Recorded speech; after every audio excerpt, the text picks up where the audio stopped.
என்ன இங்க கூட்டிட்டு வந்து அசிங்கப்படுத்துறீங்களா? என் பேரையே கேட்க விரும்பலன்னு சொல்லியிருக்கா? அப்பா, என் பொறுமைக்கு ஒரு லிமிட் இருக்கு.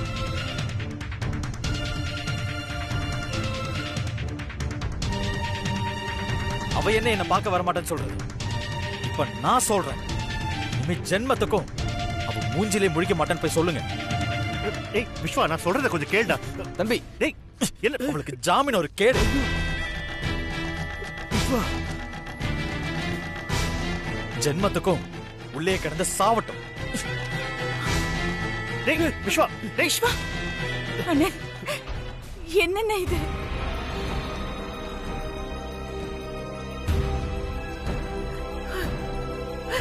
கடவுளே, என் பொண்ணு கடைசி வரைக்கும் ஜெயிலே தான் இருக்கணுமா?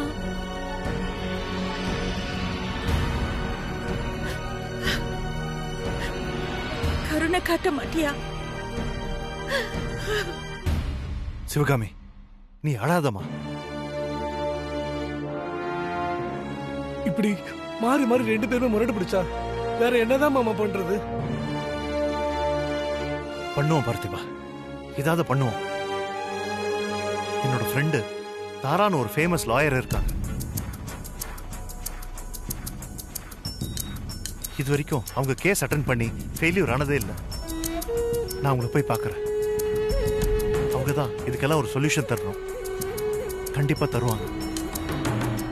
நம்பிக்கையா இருப்போம்.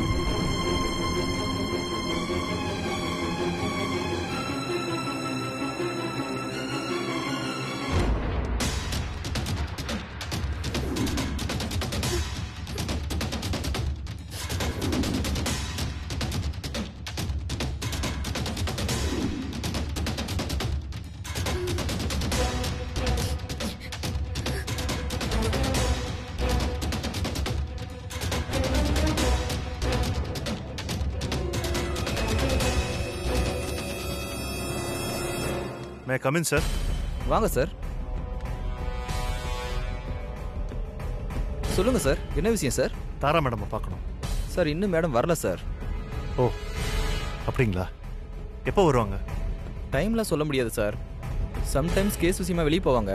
வரதுக்கெல்லாம் கொஞ்சம் லேட் ஆகும் சார். சார், உங்களை பற்றி டீட்டெயில்ஸ் கொடுங்க சார். நான் மேடம்க்கு ஃபோன் பண்ணி இன்ஃபார்ம் பண்ணிடுறேன் சார். இல்லை பரவாயில்ல, நானே பேசிக்கிறேன். Okay sir.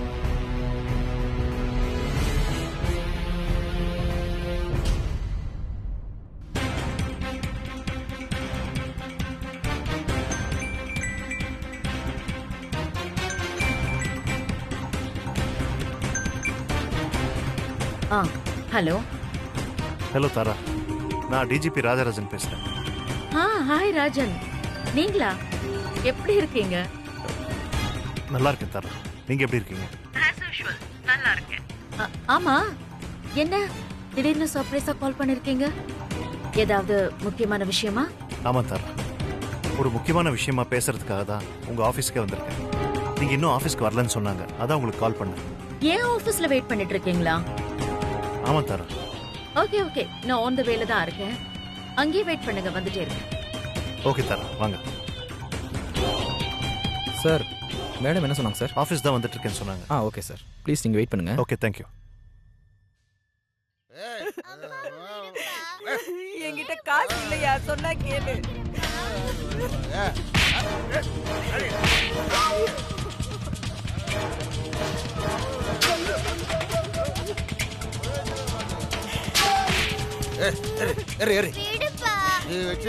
காசு இல்லையா?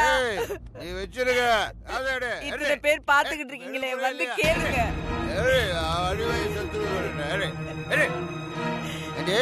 காசை வச்சுட்டு இல்லன்னு சொல்றேன். சேர்த்து வச்சு என்னடி பண்ண போற? மாளிகை கட்ட போறியா? ஏய், அடிச்சதே இறங்கி போச்சுடி. ஏய், காசை குறே இருக்கிறத எடுத்துட்டு போய் குடிச்சிட்டு வந்துட்டேன். அடுத்த வேளை சோத்துக்கு என்ன பண்றதுன்னே தெரியல. நான் தெரு தெருவா ஓடி உழைச்சுக்கிட்டு இருக்கேன். மறுபடியும் குடிக்க காசு வேணும்னு கேட்டு இப்படி அடிக்கிறியே, நீ நல்லா இருப்பியாயா? இதெல்லாம் யாருமே கேட்க மாட்டீங்களா?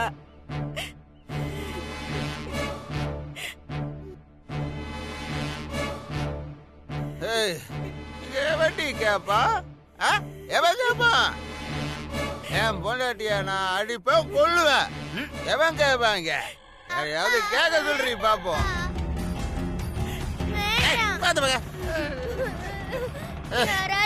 என்கிட்ட காசு வேணுங்க. ப்ளீஸ் எங்க அம்மாவை அடிக்க வேண்டாம்னு சொல்லுங்க. பாருங்க, அம்மாவை அடிச்சு கொன்னுடுவாரு போல இருக்கு. எங்க அம்மாவை காப்பாத்துங்க ஆண்டி. அண்ணே, எங்க அம்மாவை காப்பாத்துங்க.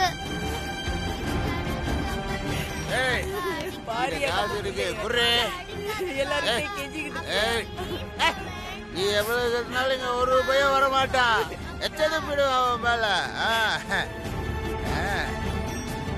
ஏய், நான் எச்சத்து போனாலும் பரவாயில்ல, தொடச்சுக்கிறேன்னு சொல்றவன் எவனாவது இருக்கானா? வாங்கடா வாங்கடா வாங்கடா.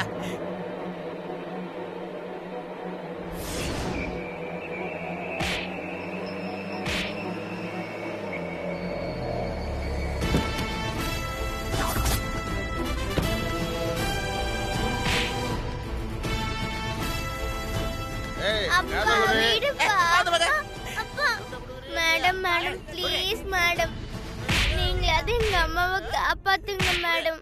எங்க அப்பா உங்களை அடிச்சு கொன்னுடுவாரு மேடம். ப்ளீஸ் மேடம், காப்பாத்துங்க மேடம். பாருங்க மேடம் எப்படி அடிக்கிறாரு.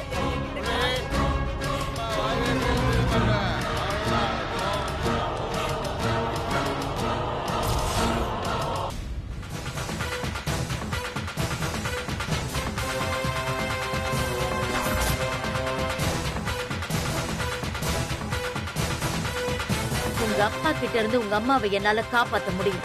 ஆனா நாளைக்கு உங்க அப்பா உங்க அம்மாவை அடிக்காம இருப்பாரா? இல்ல, அவர் உங்க அம்மாவை அடிக்கிறப்பெல்லாம் என்னால வந்து காப்பாத்தவா முடியும்? எப்பவுமே உங்க அம்மாவை காப்பாத்தணும்னா அது உன்னால மட்டும்தான் முடியும். இந்தா குடி.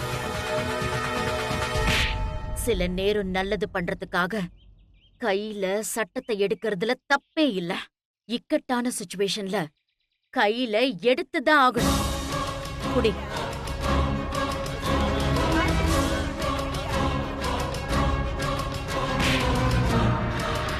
உங்க அம்மாவை காப்பாத்த வேண்டிய ஆயுதம் உன் கையில தான் இருக்கு.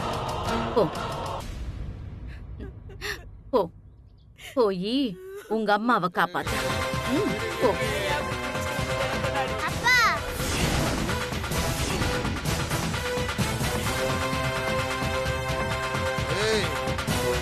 இனிமே ஒரு அடி அம்மா மேல பட்டுச்சு, இந்த செங்கலால உன் மண்டையை பொளந்துடுவேன்.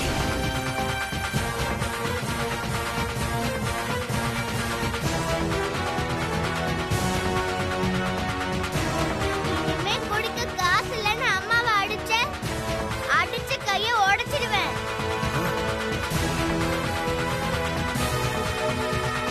ஒழுங்கா ஓடிடு. போ.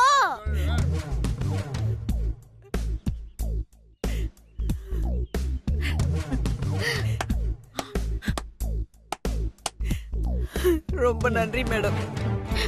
Very good. இப்படிதான் இருக்கணும். நமக்கான ஜஸ்டிஸ சில நேரம் நாம தான் ஏற்படுத்திக்கணும். இனிமே யாரையும் எதிர்பார்க்காத. உங்க அம்மாவுக்கு நீ பாதுகாப்பாயிரு.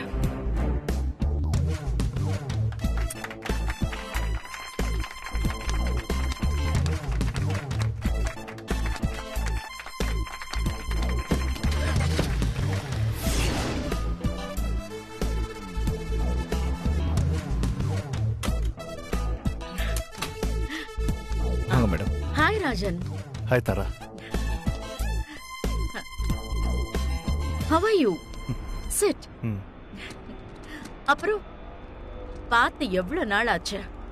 லாஸ்டா நம்ம கூட படிச்சானே ரவி, அவனோட பொண்ணு வளகாப்புல பார்த்தது இல்ல? ஆமா தாரா. பாருங்க, அதுக்கப்புறம் இப்பதான் உங்களுக்கு என்ன பார்க்கணும்னு தோணி இருக்கு இல்ல? எனிவே, இப்பவாவது ஞாபகம் வச்சு வந்தீங்களே, அது வரைக்கும் ரொம்ப சந்தோஷம். ஆமா, வீட்ல எல்லாரும் எப்படி இருக்காங்க? உங்க பையன் எப்படி இருக்கான்? வைஃப் எப்படி இருக்காங்க?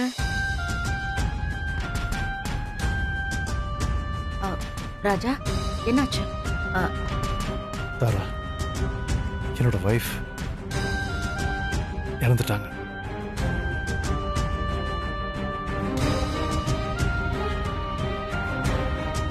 ஐம் so sorry ராஜா.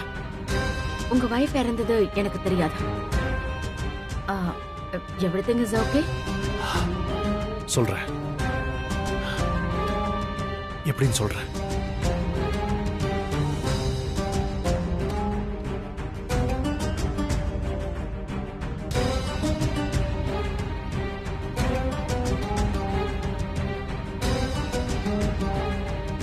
சொல்லுங்க ராஜா, என்ன விஷயமா என்ன பார்க்க வந்திருக்கீங்க? தாரா, என் லைஃப்ல இந்த 2-3 நாள்ல என்னென்னமோ நடந்து போச்சு.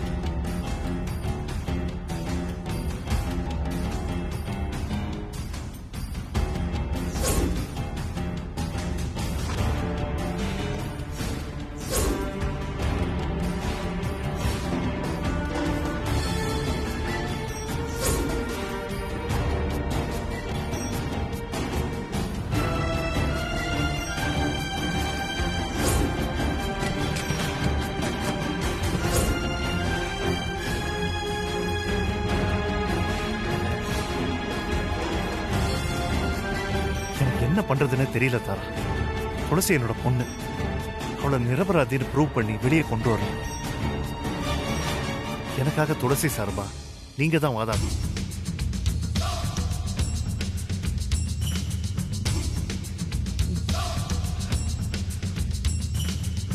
ஓகே ராஜா, கண்டிப்பா நான் இந்த கேஸ் அட்டெண்ட் பண்றேன். Don't worry. தேங்க்ஸ் தாரா. என்ன ராஜா, நமக்குள்ள தேங்க்ஸ் எல்லாம் சொல்லிக்கிட்டு? இட்ஸ் ஓகே, அதெல்லாம் ஒண்ணு வேண்டாம். ராஜா, நான் துளசி கிட்ட கொஞ்சம் பேசணுமே.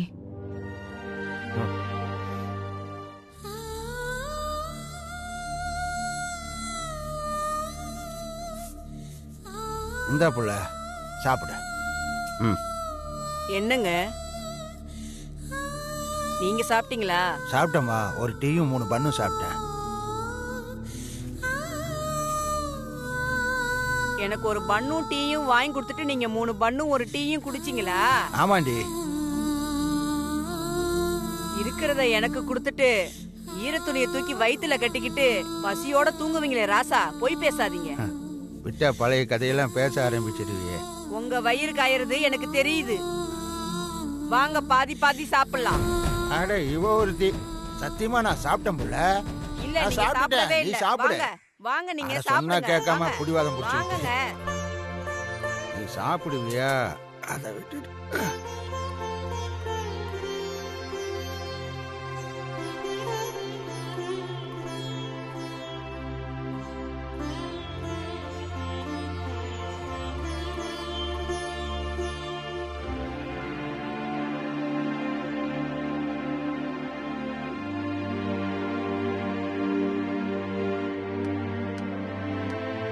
துளசி, உன்னை பார்க்க டிஜிபி சார் வந்திருக்காரு, வாமா.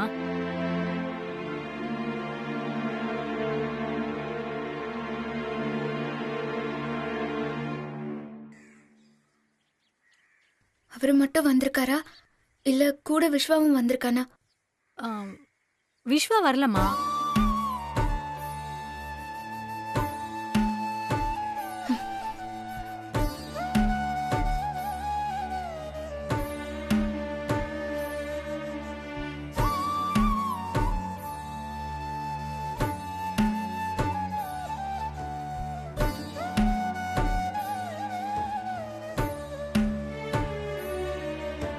துளசி, இவங்க தாரா, ஃபேமஸ் லாயர்மா, என்னோட காலேஜ் மேட்.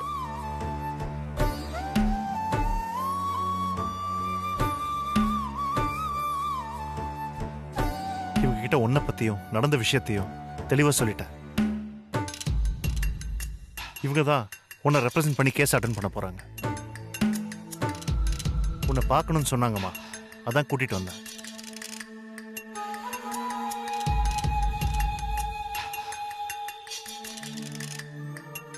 இவங்க கேஸ் அட்டென்ட் பண்றேன்னு சொன்னதுக்கு அப்புறம் தான் எனக்கு நம்பிக்கையே வந்தது துளசி.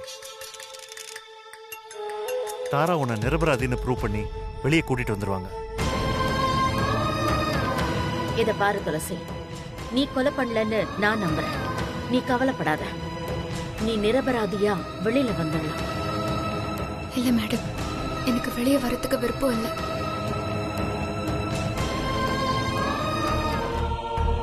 நான் தெளிவா எல்லாத்தையும் சொல்லிட்டேன். ஆனாலும் உங்களை வந்து பார்த்து கேஸை எடுக்க சொல்லிருக்காங்க. அவங்க சொன்னதை நம்பி எனக்காக நீங்க வாதாட வேண்டாம் ப்ளீஸ் மேடம். துளசி, ஜாமீன்ல வர உனக்கு விருப்பம் இல்லைன்னு தெரிஞ்சதுனாலதான் கேஸை நடத்தி உன்னை நிரபராதின்னு வெளியே கொண்டு வரதுக்காக தான் இவங்களை வாதாட சொல்லியிருக்கேன். வேண்டான்னு சொல்லிடாதம்மா. இங்க பாருங்கப்பா, நான் நிரபராதின்னு வெளியே வந்து எதுவுமே நடக்க போறது இல்லப்பா. என் லைஃப் முடிஞ்சு போச்சு. அப்படியெல்லாம் சொல்லாத துளசி. எல்லாம் முடிஞ்சு போச்சுப்பா, செத்து போச்சு.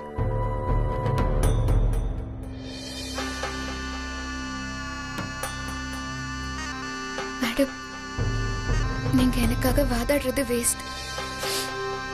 உங்களை கம்பல் பண்ணி வாதாட சொன்னாங்கன்னா வாதாடி எப்படியாவது எனக்கு தூக்கு தண்டனை வாங்கி கொடுத்துருங்க. துளசி, இல்ல, எனக்கு வாழ விருப்பம் இல்லை.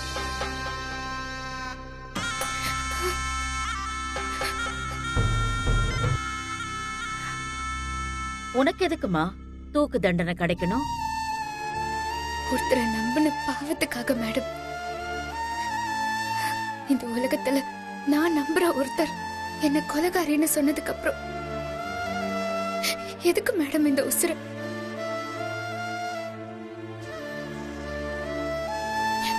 அதனாலதான் சொல்றேன், எனக்கு எப்படியாவது தூக்கு தண்டனை வாங்கி கொடுத்துருங்க madam.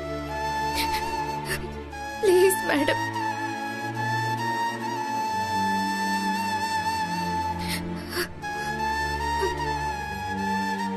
Tulasi, Tulasi. Raja, shall we go? Come.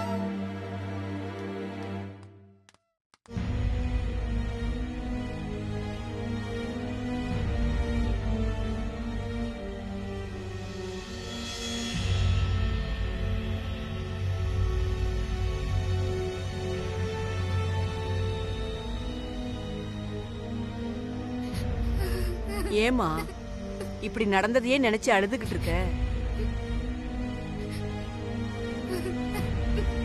இப்படி வெறுத்து போய் உட்கார அளவுக்கு எதுவுமே நடக்கலமா. எல்லாரும் மாதிரி இருமா. என் வாழ்க்கையில என்ன நடந்துச்சுன்னு உங்களுக்கு தெரியாதுமா. உன் வாழ்க்கையில மட்டும் இல்லம்மா, இங்க இருக்கிற எல்லாரோட வாழ்க்கையிலயும் ஏதாவது ஒண்ணு நடந்துகிட்டு தாமா இருக்கும். நாமளும் எனக்கு மட்டும் ஏன் இப்படி நடக்குதுன்னு கடவுளை பார்த்து நம்ம கேட்டுக்கிட்டே தான் இருப்போம். இதுதான் வாழ்க்கை. இதுக்கு போய் அழுதுகிட்டு சோகமா இருக்க கூடாதுமா. இப்ப இருக்கிற கஷ்டம் எவ்வளவு நாளைக்கு, அதையும் பாத்துரலாம்னு ஒரு நிமிஷம் நினைச்சா போதும், எல்லாமே பறந்து போயிடுமா. எல்லாத்தையும் ஈஸியா சொல்லிடலாம், அவங்க உங்களுக்கு வந்தாதான் தெரியும். இங்க பாருமா, இப்படி உடைஞ்சு போய் உட்கார அளவுக்கு அப்படி என்னதான் நடந்துச்சு சொல்லு. இப்பயாவது சொல்லு. யாராவது பெத்த அம்மாவை கொலை பண்ணுவாங்களா? ஆனா நான் தான் கொலை பண்ணேன்னு என் ஹஸ்பண்டே சொல்றாரு. நான் அப்புறம் உயிருக்கு உயிரா லவ் பண்ணேம்மா. அவரே சொன்னா நான் லவ் பண்ணதுக்கும் என்ன புரிஞ்சுக்கிட்டாருன்னு நினைச்சதுக்கும் என்னம்மா வேல்யூ இருக்கு சொல்லுங்க? வேல்யூவே இல்லாத ஒருத்தரை லவ் பண்ணி கல்யாணம் பண்ணதுக்கு நான் செத்துடலாமா?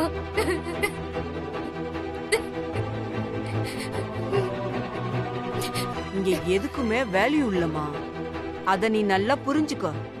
இப்படி அழாத. செத்தா உடம்ப பொணோங்கிறோம், உயிரை ஆவிங்கிறோம். அவ்வளவுதான். ஆனா பிறப்புக்கும் இறப்புக்கும் நடுவுல இந்த வாழ்க்கைய வாழணும். கோவத்துல அழிச்சுக்க கூடாது. உன்னை நீயே அழிச்சுக்கிறதுனால எதுவுமே மாற போறது இல்லம்மா. என்ன உன்ன உன் புருஷன் நம்பல, கொலகாரின்னு சொல்லிட்டான். அது பொய்ன்னு நீ வாழ்ந்து நிரூபிக்கணும். உன் மேல விழுந்த பழிய தொடச்சி அதை நிரூபிக்கணும்னா நீ வாழ்ந்தாதான் முடியும். செத்தா நீ கொலகாரி இல்லைன்னு நிரூபிக்க முடியாம போயிரும். கடைசியா அதுவே உண்மையா போயிடும். செத்தும் உன்னை நிரூபிக்க முடியலன்னா எதுக்கு நீ சாகணும்? சொல்லுமா.